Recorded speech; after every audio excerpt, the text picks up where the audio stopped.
Assalamualaikum warahmatullahi wabarakatuh. Apa kabarnya bos-bosku semuanya? Mudah-mudahan sehat selalu ya, dan dimudahkan rezekinya tentunya.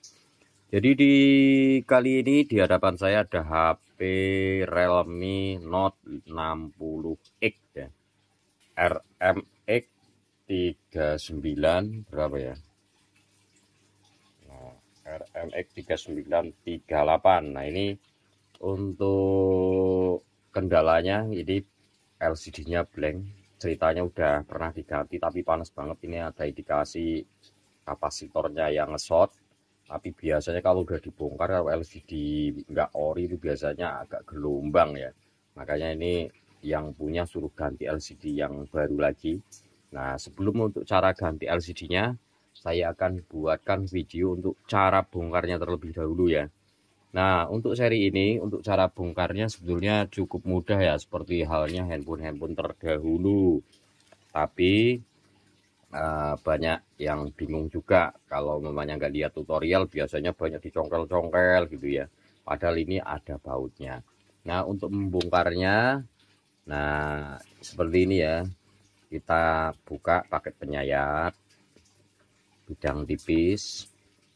Biasanya dari ujung-ujung ini bisa. Nah, seperti ini ya.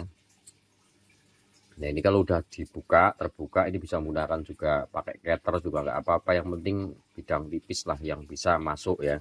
Udah setelah itu kita bisa menggunakan pakai ini juga untuk menyayat selanjutnya. Ini bekas untuk anti gores, kita potong polanya, potong sesuaikan kebutuhan aja seperti ini.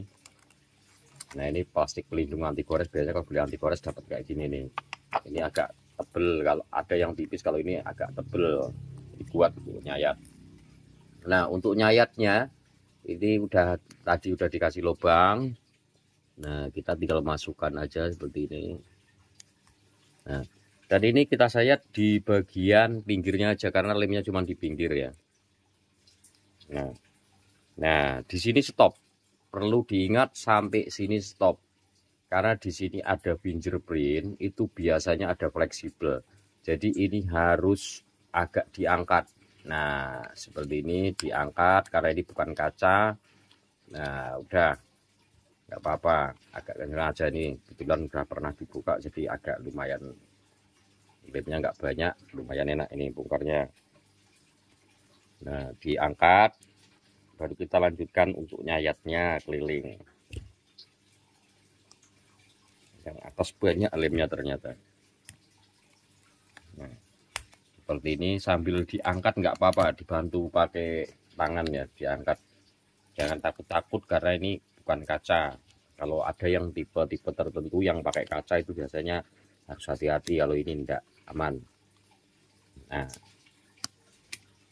makanya tadi harus dibantu diangkat karena kalau langsung disayat seringkali terjadi seperti ini. Makanya putus fingerprintnya. Tuh ya.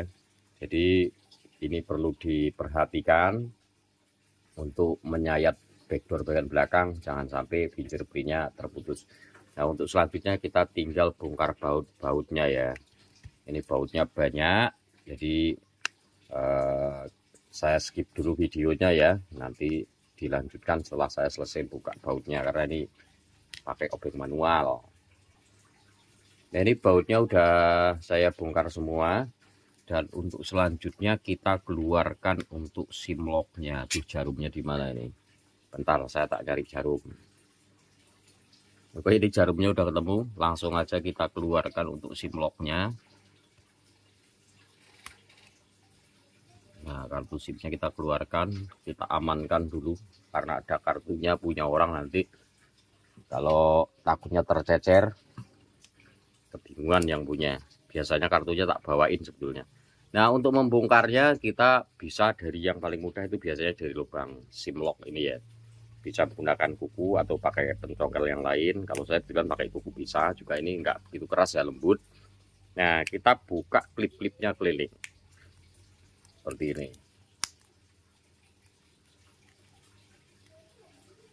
Keliling terus. Nah, masih bautnya masih sisa satu ternyata. Belum kebuka. Nah, pastikan ini udah terbuka semua untuk bautnya. Nah, ini cukup cukup ringan sebetulnya untuk bongkaknya ya, untuk soket-soketnya nggak begitu keras, cukup mudah. Nah, setelah ini klip-klipnya dibuka semua keliling, jangan langsung ditarik.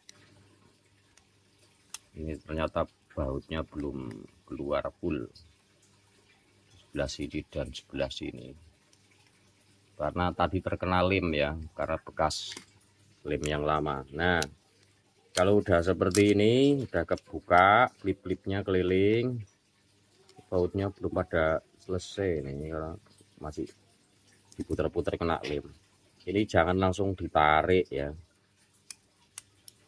karena apa? Karena kita harus melepas untuk kabel gerinjer pinnya dulu. Nah, kalau langsung ditarik, ini nanti biasanya kan ini dilem ya, ini kebetulan lepas sendiri. Kalau langsung ditarik biasanya ini terputus, makanya harus kita lepaskan dulu pelan-pelan kalau backdoor bezelnya udah terbuka. Kebetulan ini lepas ya, biasanya itu ini posisinya masih dilem di sini. Kalau ini terlepas karena mungkin faktor udah pernah dibuka. Nah, untuk selanjutnya kita untuk bongkar baterainya juga cukup mudah. Nah, fungsi daripada ini ada yang warnanya biru atau hijau, itu fungsinya untuk narik. Nah, ditarik seperti ini ya. Nah, ini udah pernah dibuka jadi enteng banget. Nah, ini kita tinggal mau ganti LCD-nya.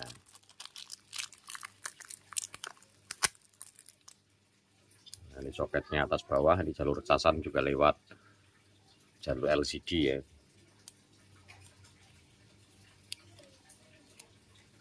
Nah, ini udah bisa terbuka. Nah, untuk buka LCD-nya, kalau memang LCD-nya pecah ya tinggal dicongkel aja, nggak apa-apa.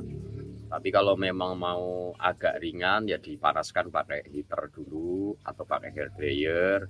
Nanti tinggal dicongkel aja, nggak apa-apa. Karena LCD-nya udah rusak ya, dicongkel aja begitu ya. Kalau memang mau lebih apa ya lagi ya pakai cairan, pakai thinner juga boleh. Pakai minyak kayu putih juga boleh dikit-dikit. Kalau memang LCD-nya masih mau dipakai lagi, kalau ini kan dipakai lagi ya congkel nggak apa-apa, biar pecah juga nggak apa-apa, nanti tinggal bersihkan untuk frame-nya, bekas lemnya. Itu ya. Kalau untuk pemasangan LCD-nya nanti kalau memang perlu saya buatkan. Tapi kalau untuk masang LCD-nya udah banyak juga tutorial saya. Kalau pemasangannya sama saja. Terima kasih, semoga bermanfaat. Seperti itu. Saya sudahi. Wassalamualaikum warahmatullahi wabarakatuh.